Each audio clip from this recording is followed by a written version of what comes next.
Welcome to Learner Bee. I am Shivani Chauhan. Class 9th science का इसी year का ये टेस्ट पेपर है पूरा सॉल्व। आपको इसका पीडीएफ मिल जाएगा हमारे टेलीग्राम ग्रुप पर, ज़रूर ज्वाइन करिए। आइए देखते हैं सोल्यूशन।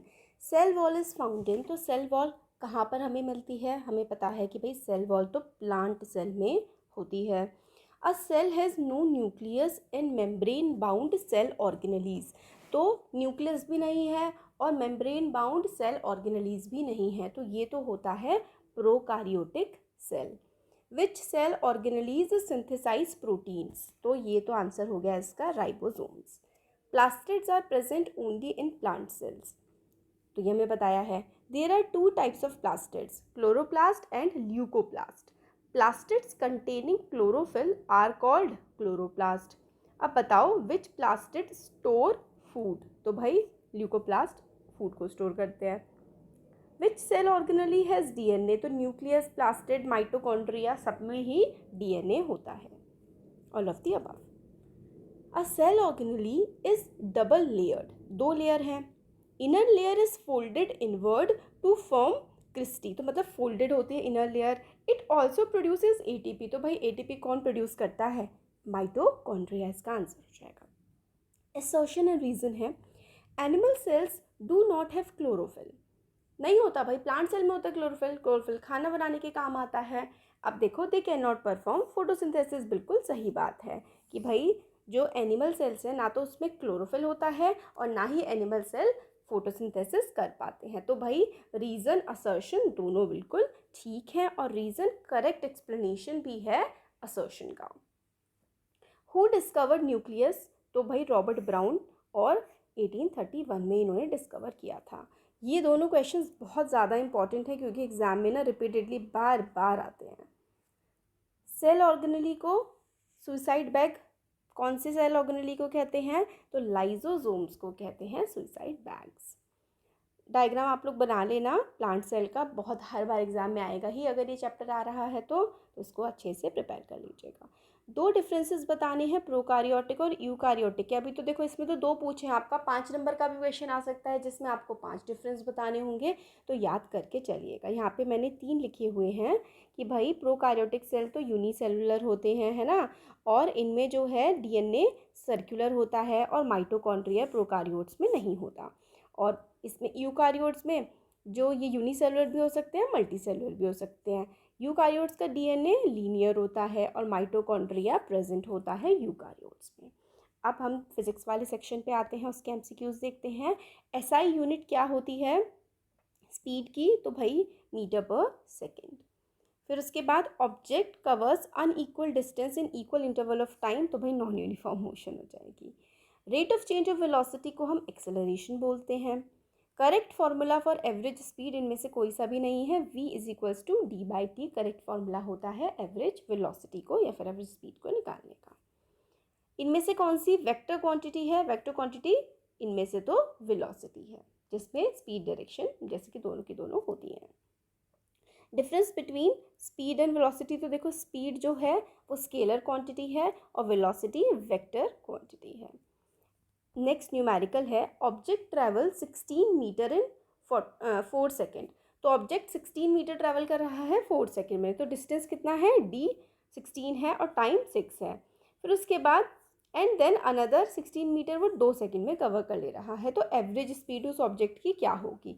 तो एवरेज स्पीड निकालने के लिए हम दोनों के दोनों डिस्टेंस को ऐड करेंगे, दोनों के दोनों टाइम को हम लोग ऐड कर देंगे, तो एवरेज स्पीड क्या हो जाएगी? डिस्टेंस अपॉन टाइम, यानी कि 32/6, और आंसर हमारे पास आ जाएगा 5.33 मीटर पर सेकेंड।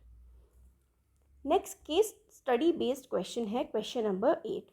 इसमें हम लोगों को बोला गया है during uniform motion of an object along a straight line velocity remains constant with time, तो वेलोसिटी जो है टाइम के साथ कांस्टेंट रहती है। In this case change in velocity of the object for any interval is zero, तो भाई change in velocity zero है। How ever non uniform motion में वेलोसिटी जो है वो वेरी करती है टाइम के साथ। It has different values at different instant, non uniform motion में, and at different points of the path, thus change in velocity of the object during any interval zero नहीं होती है। अब हमें एक्सेलरेशन को डिफाइन करना है। तो एक्सेलरेशन क्या होती है? Rate of change of velocity acceleration होती है। ऐसा यूनिट एक्सेलरेशन की होती है मीटर पर सेकंड स्क्वायर। तो इस केस स्टडी से हमें कुछ फ़ायदा नहीं हुआ, हमें खुद से ही आंसर्स इसके लिखने थे एक्चुअली में। तो अब नेक्स्ट देखिए न्यूमेरिकल है। इसमें हमें बोला गया है Rahul pedals his bicycle to attain a velocity of 6 metre per second. तो राहुल जो है पेडलिंग करता है यानी कि साइकिल चलाता है और उसकी वेलोसिटी है 6 metre per second. Then he apply brake, तो फिर वो ब्रेक अप्लाई करता है और फिर उसके बाद उसकी बाइसिकल की वेलोसिटी ऑब्वियसली कम हो जाएगी। तो वेलोसिटी अब उसकी हो गई है 4 मीटर पर सेकेंड। और कितना टाइम लगा उसको ये करने में? 5 सेकेंड का उसको टाइम लगा। तो एक्सेलरेशन हमें निकालनी है। तो देखिए क्योंकि ब्रेक लगे हैं इसलिए एक्सेलरेशन नेगेटिव में आई है। तो एक्सेलरेशन का हमारा फॉर्मूला है a = v - u upon T, और हमारे पास सारी की सारी वैल्यूज़ अवेलेबल हैं। तो 4 - 6/5, क्योंकि टाइम कितना लगा है? टाइम लगा है उसको 5 सेकेंड्स का। तो हमारे पास जो a की वैल्यू आ जाएगी वो आएगी -2/5 मीटर पर सेकेंड स्क्वायर। अब हमारा आता है केमिस्ट्री वाला सेक्शन। इससे पहले बायो और फिजिक्स वाला सेक्शन कवर हो गया है। अब इसमें भी बच्चों देखो ये जो पैसेज है इसमें बोला गया है, पढ़ते हैं, gases are highly compressible as compare to solids and liquids. यानी कि जो गैसेज होती हैं वो सॉलिड और लिक्विड के कंपैरिजन में काफ़ी ज़्यादा कंप्रेसिबल होती हैं। The liquefied petroleum gas cylinder that we get in our home for cooking और oxygen supplied to hospital in cylinder is compressed gas. तो हमें जो जैसे कि घर पे जो हम सिलेंडर यूज़ करते हैं और जो हॉस्पिटल्स में जो सिलेंडर का इस्तेमाल किया जाता है वो कंप्रेस्ड गैस होती है। Compressed natural gas is used as fuel these days in vehicles. तो सीएनजी को हम फ्यूल की तरह भी व्हीकल्स में इस्तेमाल करते हैं। Liquid takes up the shape of container in which they are kept. तो जहाँ पर भी हम लिक्विड के रखते हैं, पानी लिक्विड है, अब जिस भी कंटेनर में उसको भर देंगे, ग्लास में, कटोरी में, वो उसी की शेप ले लेगा। Liquid flow and change shape, liquid बहते हैं और अपनी शेप को भी चेंज कर लेते हैं। सो दे आर नॉट रिजिड, है ना। रिजिड का मतलब है एक ही जगह रहना, जैसे कि मान लो आपकी पेंसिल रिजिड है, but can also be called fluid. तो लिक्विड को हम फ्लूइड भी बोल सकते हैं क्योंकि वो बह सकते हैं। Solids and liquids can diffuse into liquids. तो सॉलिड और लिक्विड जो है वो लिक्विड में डिफ्यूज हो सकते हैं।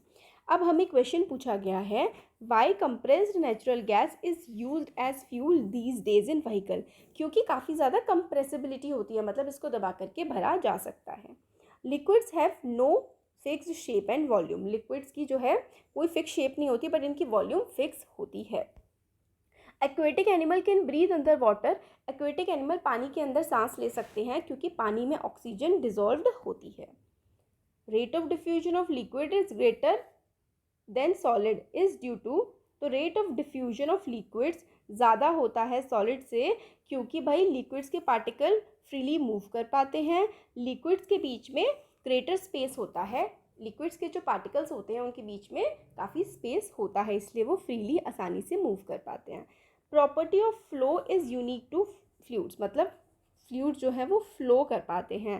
Which of the following statement is correct. तो जो है क्या सिर्फ गैसेस ही सिर्फ फ्लूइड होती हैं, क्या सिर्फ लिक्विड ही होते हैं, क्या सॉलिड भी फ्लूइड होते हैं? तो देखो जो लिक्विड होता है और जो गैसेस होती हैं ये दोनों के दोनों ही फ्लूइड्स होते हैं क्योंकि ये बह पाते हैं। अब देखते हैं नेक्स्ट, ड्राई आइस क्या होता है? Dry ice solid carbon dioxide को हम लोग ड्राई आइस बोलते हैं। आपने कई बार मूवीज़ में देखा होगा ऐसा कुछ वाइट कलर का उससे फ्यूम्स निकल रहे होते हैं, तो वो सॉलिड कार्बन डाइऑक्साइड ही होती है। The solid which undergoes simulation, तो वो है नैप्थलीन, मतलब सॉलिड से वो डायरेक्टली वेपर बन जाता है बिना लिक्विड बने। सिमुलेशन नहीं होगा एक्चुअली, यहाँ पे सब्लिमेशन आएगा। नेक्स्ट है पार्टिकल्स मूव्स रेंडमली, तो नाइट्रोजन यानी कि गैस में जो है पार्टिकल्स वो रेंडमली मूव करते हैं। Gases are compressible. The process of conversion matter from solid state to liquid state at specific condition of temperature and pressure, इसको हम लोग मेल्टिंग पॉइंट बोलते हैं, राइट, क्योंकि सॉलिड लिक्विड में चेंज होता है तो वो मेल्टिंग पॉइंट बोलते हैं उसको। Rate of evaporation increases when surface area increases, तो इवेपोरेशन का जो रेट है वो बढ़ जाता है जब सरफेस एरिया बढ़ जाता है। तो rate of evaporation increases when surface area increases. Convert the following temperature to Celsius scale, तो सेल्सियस में चेंज जब हम करेंगे तो हमारा फॉर्मूला होगा केल्विन, हमें क्योंकि वैल्यू केल्विन में दे रखी है, और हम लोगों को सेल्सियस में चेंज करना है। तो हमारा फॉर्मूला है K is equal to C plus 273। तो हमारी जो ये वैल्यू है ये केल्विन में है और हमें चेंज करना है सेल्सियस में। तो केल्विन वाले के नीचे हम लोग ये जो वैल्यू है वो लिख देंगे और यहाँ पे 273 है और सेल्सियस निकालने के लिए हम लोग इस 273 को इक्वल टू से इस तरफ लेकर के जाएंगे। तो सेल्सियस की वैल्यू क्या आ जाएगी, 19 डिग्री सेल्सियस हमारा आंसर आ जाएगा। इसी तरीके से बी पार्ट में भी हम लोग यही करेंगे। 470 को हम 273 से माइनस कर देंगे तो हमारे पास आंसर आ जाएगा 197। यानी कि अगर हमें सेल्सियस में कन्वर्ट करना है केल्विन को तो हमें 273 में से माइनस कर देना है उस नंबर को जिसको भी हमें सेल्सियस में कन्वर्ट करना है। इसी तरीके से अगर हमें डिग्री सेल्सियस को केल्विन में कन्वर्ट करना है तो 273 को हमें ऐड करना होगा। तो यानी कि सेल्सियस की वैल्यू लिखो, फिर इसमें 273 ऐड कर दो तो ये केल्विन में आ गया। ऐसे ही 373 डिग्री सेल्सियस है, इसमें हम लोग 273 को ऐड कर देंगे। तो आप 273 को ऐड कर दोगे जब, तो आपके पास आ जाएगा 646 केल्विन। ठीक हो गया। तो आपके पास जो आंसर आया है वो आया है 646 केल्विन। तो ये हम लोगों ने पूरा का पूरा पेपर सॉल्व किया। तीनों चैप्टर्स इसमें फिज़िक्स, केमिस्ट्री और बायो के फर्स्ट चैप्टर्स थे। बहुत इंपॉर्टेंट है ये आपके एग्ज़ाम पॉइंट ऑफ व्यू से, तो ध्यान से इसको सॉल्व करके जाइएगा। वीडियो पसंद आया है तो लाइक, शेयर एंड सब्सक्राइब करें। Thank you.